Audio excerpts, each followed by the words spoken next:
माननीय जिल्हाधिकारी दलनामध्ये 2 विषयासाठी बैठक घेतली। या बैठकीमध्ये प्रामुख्याने airport expansion, air strip expansion किंवा जे ॲक्विजिशन बद्दल मागच्या 2 वर्षापासून काम चालू आहे त्यासाठी आम्ही बैठक घेतलेली आहे। यामध्ये आपल्या शहरामध्ये एअरपोर्ट जुनं आहे। एअरपोर्ट जुनं असल्यामुळे यांना उड्डाण स्कीममध्ये घेता येत नाही, म्हणजे रिजनल एअरपोर्ट नाही आहे, जुनं एअरपोर्ट आहे, बरोबर नाही? हे सॉरी, हे येवले अधिकारी आहेत बरं का एअरपोर्टचे, हे MJPचे आहेत, मिस्टर कोळी, ते चीफ इंजिनियरचे बदली झाले मला कळलं म्हणून हे नाही आले। लोखंडे साहेबांना ओळखतात तुम्ही, जिल्हाधिकारी बाहेर गेले आणि महानगरपालिकेच्या आयुक्तांना मीटिंग असल्यामुळे ते गेले। एनिवे, आपली जी धावपट्टी आहे शहराची ती 9300 फूट आहे आणि ती आपणाला 12000 फूट करायची।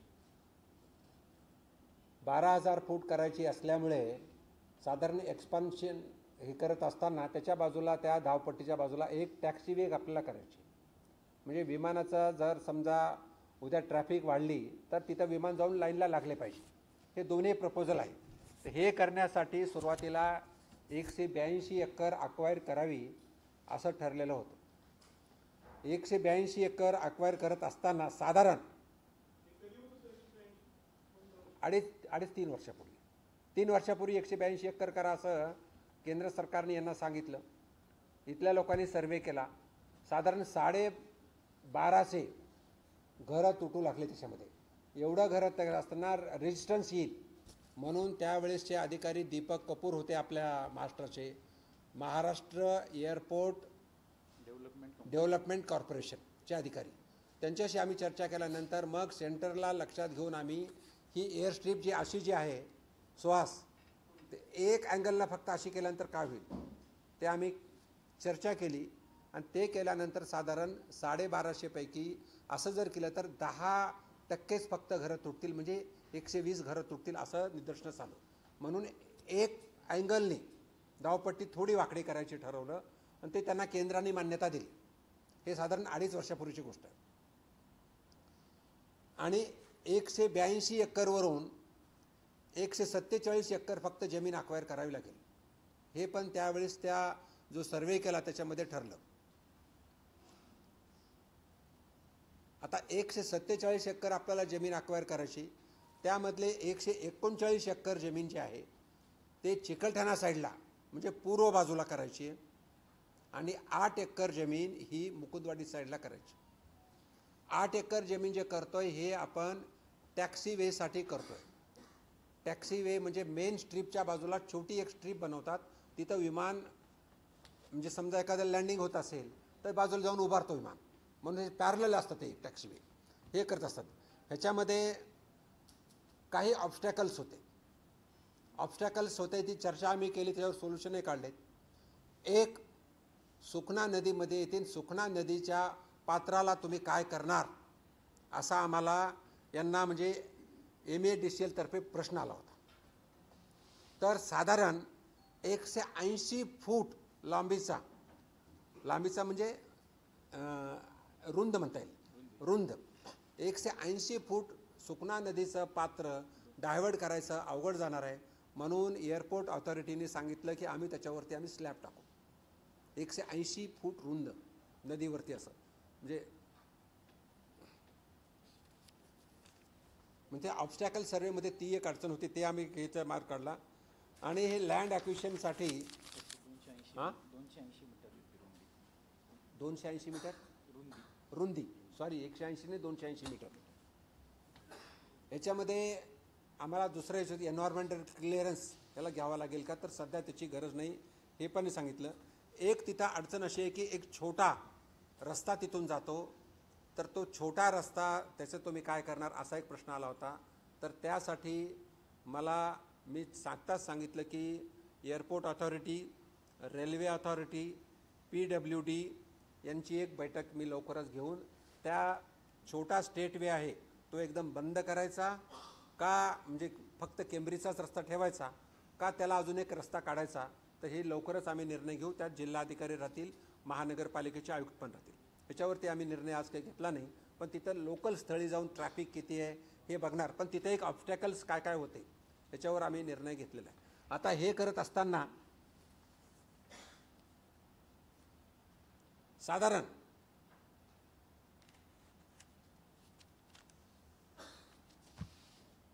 दहे नावाचा अधिकारी इथं लँड ॲक्विजिशनला टाउन प्लॅनिंगतर्फे दिलेला आहे. तो 2 महिन्यात रिटायर होतोय. म्हणजे हे काम सुरू होतील आणि तो रिटायर होईल. म्हणून मी ताबडतोब डिपार्टमेंट ऑफ टाउन प्लॅनिंग जे महाराष्ट्राचे अविनाश पाटील म्हणून डायरेक्टर आहेत त्यांच्याशी बोलणार आहे.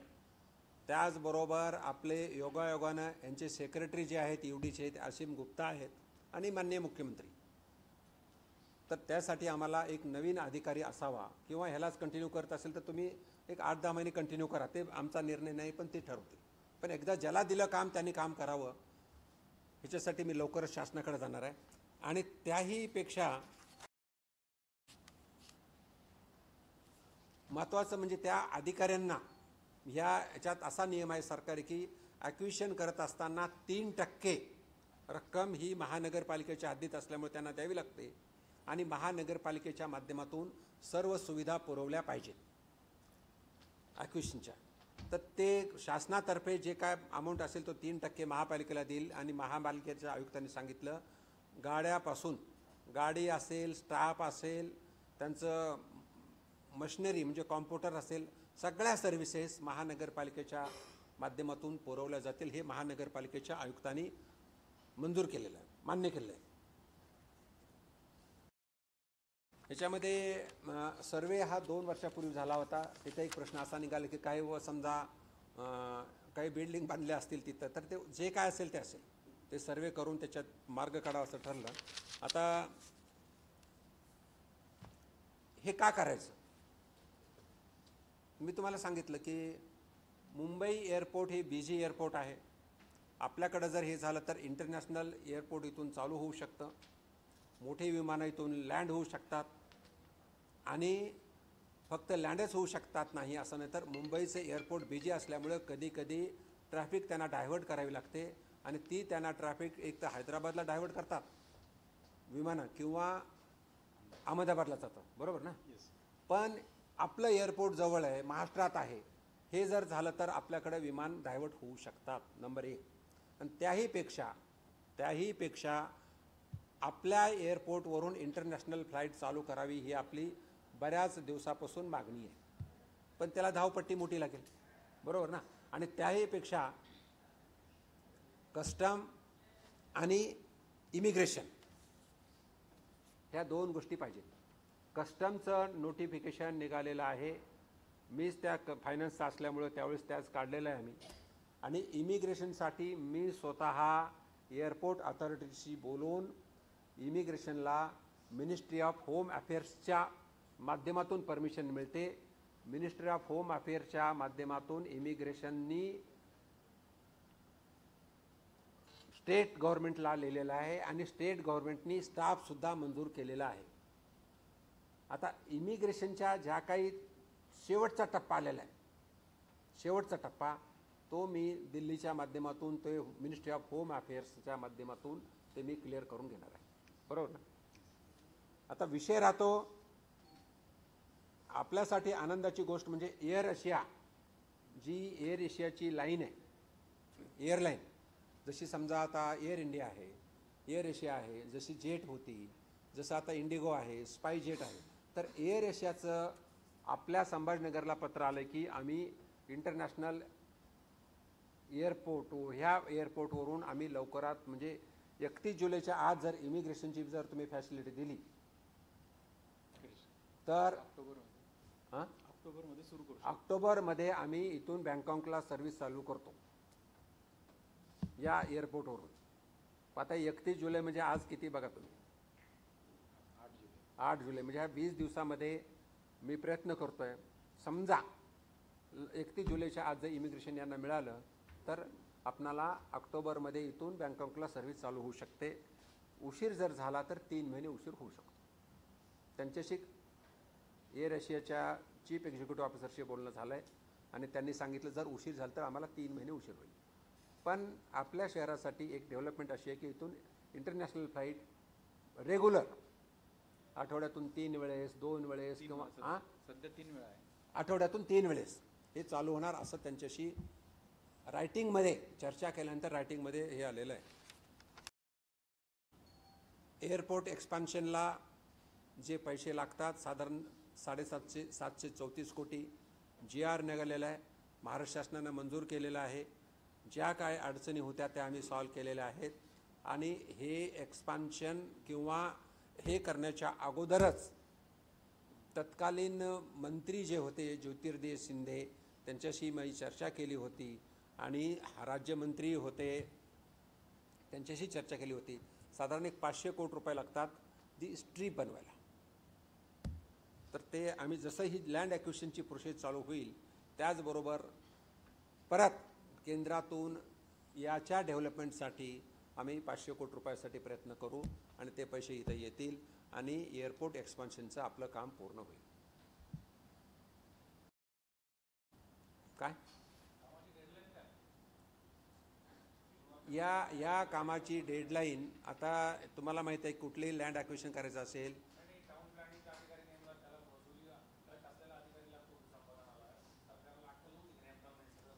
टाउन प्लॅनिंगचा अधिकारी आला ना, आहे ना.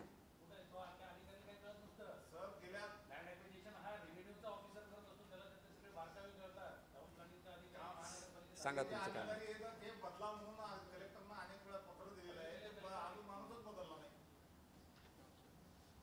तुमचं काय म्हणणं आहे. तुम्ही पत्र दिले का असं.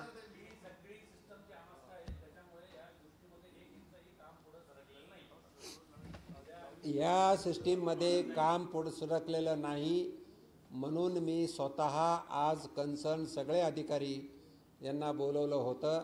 यामध्ये एक स्टेट हायवेचा विषय आज नवीन मला कळला म्हणून मी फक्त PWD रेल्वे, कारण रेल्वे लाईन तिथे येते, ह्या लोकांना मी बोलवू शकलो नाही. पण त्याची मी एक शॉर्ट मीटिंग घेऊन तुम्हालाही मी बोलवणार आहे, हे मी करणार आहे. आणि हे करत असताना टाउन प्लॅनिंगच्या अधिकाऱ्याबद्दल हा अधिकारी 1 महिन्यात रिटायर होणार आहे म्हणून मी चांगला अधिकारी द्यावा म्हणून मी टाउन प्लॅनिंगचे अधिकारी जे डायरेक्टर आहेत अविनाश पाटील, ते संभाजीनगरला आपल्या सिडकोमध्ये काही दिवस होते, माझ्या ओळखीचे आहेत. ते असीम गुप्ता आपले कमिशनर होते, ते पण ओळखीचे आहेत. आणि माननीय मुख्यमंत्री यांना बसून टाउन प्लॅनिंगचा जो ॲक्विजिशन करणारा अधिकारी त्यांना लवकरात लवकर आम्ही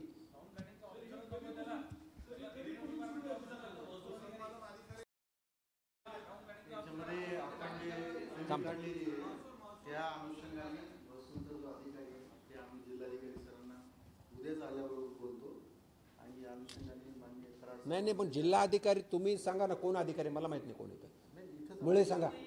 मी सांगतो. यापूर्वी जे विमानतळाचं भूसंपादन झालेलं आहे त्यामध्ये PWD भूसंपादन संस्था होती आणि विशेष घटकचे भूसंपादन अधिकारी हेच भूसंपादन अधिकारी होते. त्यानंतर जो MRTP ऍक्ट आहे त्या MRTP ऍक्ट मध्ये ते एक्सपर्ट असल्यामुळे आणि MRTP ऍक्ट मध्ये पण लँड ॲक्विजिशन प्रोसिडिंग असल्यामुळे MRTPचे अधिकारी यांना महसुली टचच असला पाहिजे असं काहीही नाही. धन्यवाद. म्हणजे ते करू शकतात काय.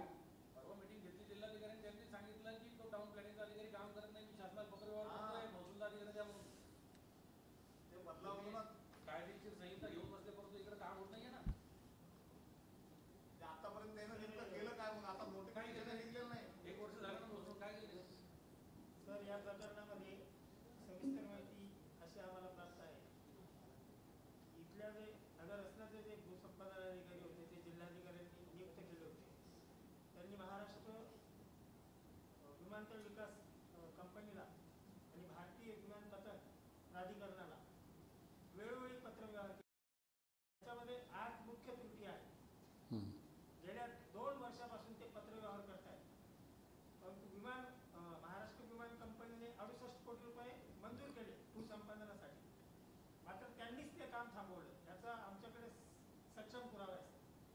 विमान प्राधिकरण आणि महाराष्ट्र विमान कंपनीने हे काम थांबवलं.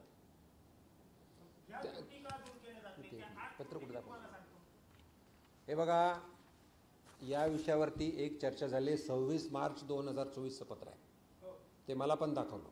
ते त्यांनी सांगितलं, आम्हाला सांगितल्याशिवाय भूसंपादन करू नये असं लिहिलं आहे. त्याच्यामध्ये काय लिहिलं मी वाचून दाखवतो, ऐकून घ्या. तथापि हे याच्यावर चर्चा केली नाही आणि त्याचं सोल्युशन काढलं. तथापि संदर्भ क्रमांक 2च्या पत्रानवे संपादित 139 एकर क्षेत्रामध्ये काही अडथळे येत असून संपादन क्षेत्राच्या मध्यभागी असलेल्या सुकना नदीचा अडथळा धावपट्टीच्या विस्तार 3660 मीटरपर्यंत करताना होणार नाही का, म्हणजे सुकना नदीचा विषय. याबाबत अभिप्राय सदर करणेबाबत भारतीय विमानपतन प्राधिकरण यांना विनंती करण्यात आली आहे. कळलं? परंतु अद्यापर्यंत त्यांच्याकडून अभिप्राय प्राप्त झालेले नाही. त्यामुळे 52.56 हेक्टर आर चौरस मीटर क्षेत्र भूमिप्रसारण अधिनियमान 2013 कलम 11ची अधिसूचना इकडील कार्यालयाकडून पुढील सूचना प्राप्त होईपर्यंत करू नये हे सांगितलेलं आहे. बरोबर तुमचं. आता ह्या सुखना नदीचं तुम्ही काय केलं, ह्याचं उत्तर आम्ही आपले एअरपोर्ट ऑथॉरिटीचे अधिकारी जे संभाजीनगरचे आहेत श्री येवले यांना चर्चा केली आणि त्यांनी सुखना नदीला जो सुखना नदीचं पात्र आहे जवळजवळ 280 फूट मीटर त्याच्यावर ब्रिज टाकावा असं पत्र त्यांना वर दिलेलं आहे. हां, म्हणजे MADC म्हणजे जे स्वाती नावाचे IAS अधिकारी आहेत त्यांना महाराष्ट्र ऑथॉरिटी डेव्हलपमेंट कॉर्पोरेशनला ते दिलेलं आहे. आता आम्ही स्वाती मॅडमला फोन लावायचा प्रयत्न केला मीटिंग चालू असताना, तो फोन लागू शकला नाही. पण मी स्वतः स्वाती मॅडम आणि अगोदर नलावडे नावाचे अधिकारी होते, नलावड्याच्या जागी आता पवार नावाचे भूसंपादन अधिकारी आहेत, त्यांच्याशी बोलायचा प्रयत्न केला पण ते मीटिंग चालू असताना बोलू शकलो नाही मी. पण मी उद्या मुंबईत आहे. स्वाती मॅडम असतील, नलावडे असतील, असीम गुप्ता असतील आणि अल्टिमेटली चीफ मिनिस्टर असतील UD, त्यांना मी भेटणार आहे आणि हा प्रश्न उद्याच निकाली लावून. आणि अजून एक प्रश्न, जो भूसंपादन अधिकारी जो त्यांनी नेमलेला आहे तो 1 महिन्यात किंवा 1.5 महिन्यात किंवा रिटायर होतो. एक तर त्याला बदला, ते आले होते आता मिटिंगला, एक तर त्यांना बदला किंवा त्याला 6 महिने म्हणजे भूसंपादन करेपर्यंत ठेवा, अशी आपली भूमिका आहे. म्हणजे परत त्यांनी केलं आणि परत त्यांनी चूक केला असं नको व्हायला. म्हणून ह्या उद्या सगळ्या विषयावर चर्चा करून आम्ही ह्याच्यावर निर्णय घ्यायला लावू.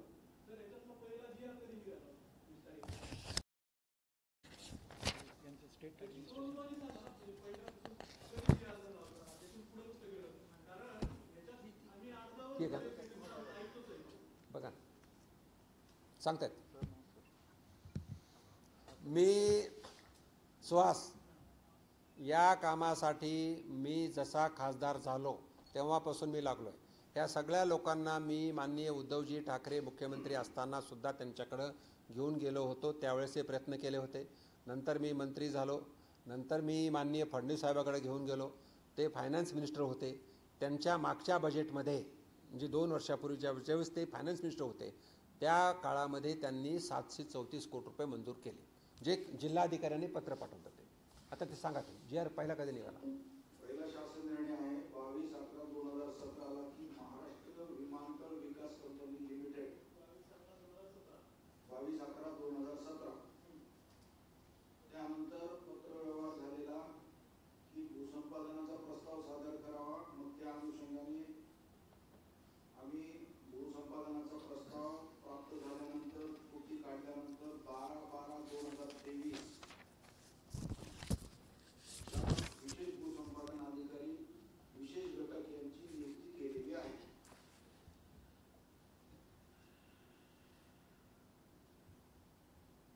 आणि मीन टाईम आपण सांगितल्याप्रमाणे तो जो पत्रव्यवहार ऑब्स्टॅकल स्टडी असेल, सुखना नदीचा विषय असेल, तो विषय आता सॉर्ट आउट झालेला आहे. भूसंपादन संस्थेकडून प्राप्त झाल्यानंतर सेक्शन 11(1) ची नोटीस काढण्याचं माननीय महोदयाने त्यांनी प्रॉमिस केलेलं आहे. प्रत्यक्ष भूसंपादनाला कधीपासून सुरुवात नाही शकते? भूसंपादनाला प्रक्रियेला सुरुवात झालेली आहे. आता फक्त 11(1) चं सेक्शन झाल्यानंतर MRTP ऍक्ट असल्यामुळे ऑलरेडी विमानतळाचं तिथं रिझर्वेशन आहे, म्हणून डायरेक्ट 19 म्हणजे अवॉर्ड तिथं डिक्लेअर होणार. रिझर्वेशन कधीचं? सुरू आहे, ते 1991 आहे. ते आता बोलले ना, शेतकरी आले ना 1991 साली रिझर्वेशन टाकलं ह्या जमिनीवर सगळ्या, म्हणून शेतकरी परेशान आहेत. ते म्हणतात घ्या नाही तर आम्हाला सोडा.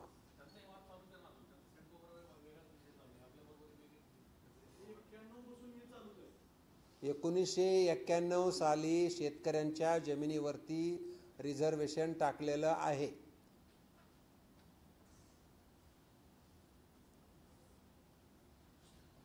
कळलं का? आता मला वाटतं हा विषय आपण संपूया.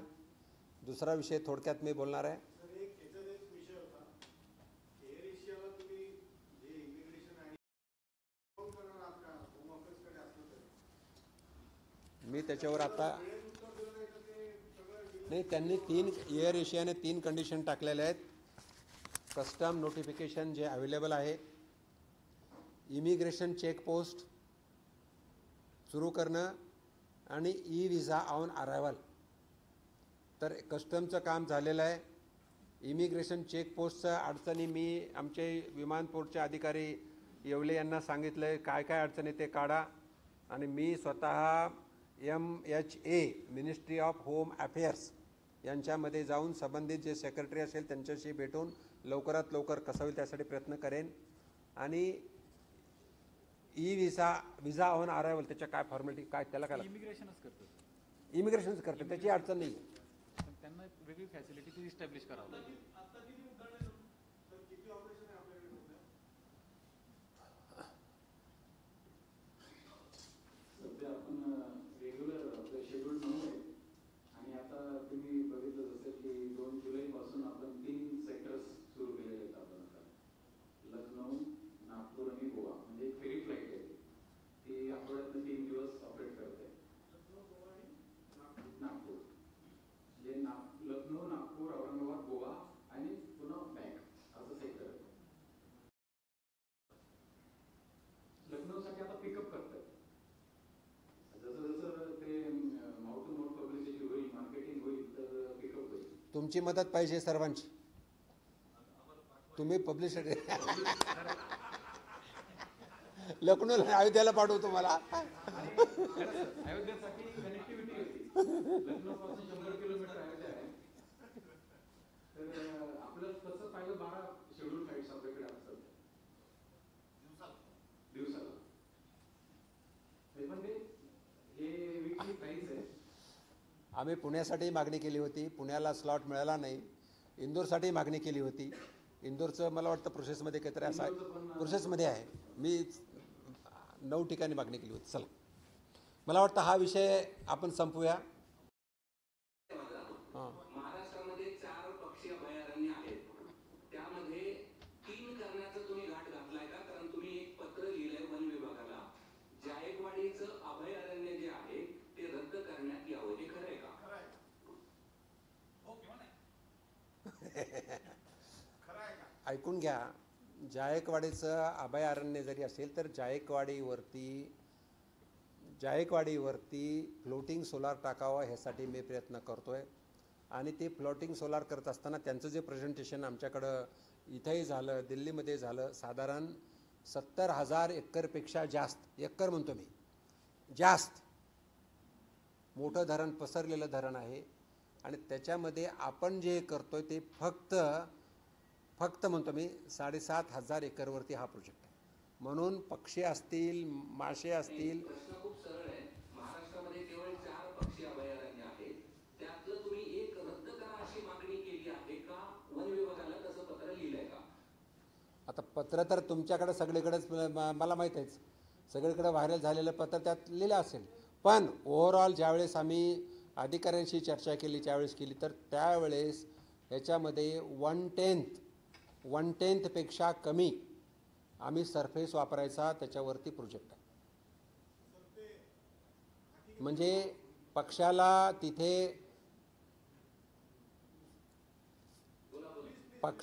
तिथे त्रास काही होणार नाही. उलट ते जर सोलार लावले फ्लोटिंग तर पक्षाला बसायला जागा होईल, त्यांना सावली राहील. आणि त्यांना समजा पाणी पिऊन त्या सावलीला बसतील खाली, त्यांना कुठलाही सोलारचा आवाज नाही आहे. म्हणजे उलट त्या पक्षाच्या रक्षणासाठीही लिहा, पक्षाच्या रक्षणासाठी फ्लोटिंग सोलार महत्त्वाचं राहील. नॅचरल ठिकाणी अननॅचरल ना काय नाही याला.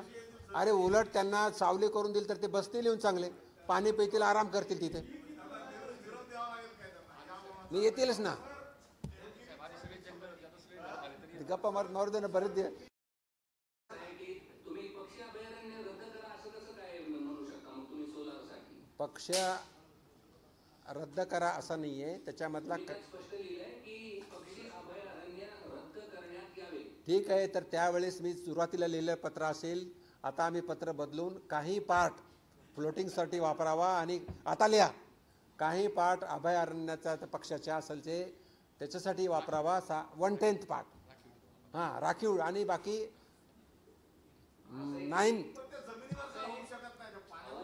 10,000 एकर जमीन कुठं मिळणार आहे? ऐकून घ्या आता, तू ऐक, हे बघ रेंगे ऐकून घ्या, मी त्याला सांगतो. नंबर 1, 33% पाणी, कृष्णा 33% पाण्याचं बाष्पीभवन होतं, ते बाष्पीभवन थांबणार आहे. नंबर 2, आता हे लिहा, शेतकऱ्यांना दिवसा वीज मिळणार आहे, शेतकऱ्यांना किंवा महाराष्ट्राला जो कोणी घेईल तो. नंबर 3, जे थर्मलमधून जे वीज निर्माण होती त्यांना धूर होतो, वातावरण खराब होतं, ते होणार नाही, हे 3. आणि 4 जे महत्त्वाचं आहे, ह्याच्यामध्ये कुठलंही पक्षी असतील, मच्छीमार संघटना असतील, त्यांचं कुठलंही नुकसान नाही. हो, त्यांचा विरोध आहे, त्यांच्याशी माझी बैठक झाली, अजून मी भेटणार त्यांना. महाराष्ट्रात जायकवाडी हे असं पक्षी अभयारण्य आहे जिथं 12 देशातले 48 पेक्षा अधिक प्रजातीचे पक्षी येतात. महाराष्ट्र शासनाकडे शेकडो हेक्टर ही वन विभागाची जमीन आहे, शेकडो हेक्टर गायरान जमीन आहे, त्या ठिकाणी सोलार उभा करायचं सोडून पण जायकवाडी संभाजीनगरला पिण्याचं पाणी 33% बाष्पीभवन झाल्यामुळे धरण कोरडं पडतं, बाष्पीभवन कमी होईल, संभाजीनगरला प्यायला पाणी मिळेल, हे महत्त्वाचं आहे ना.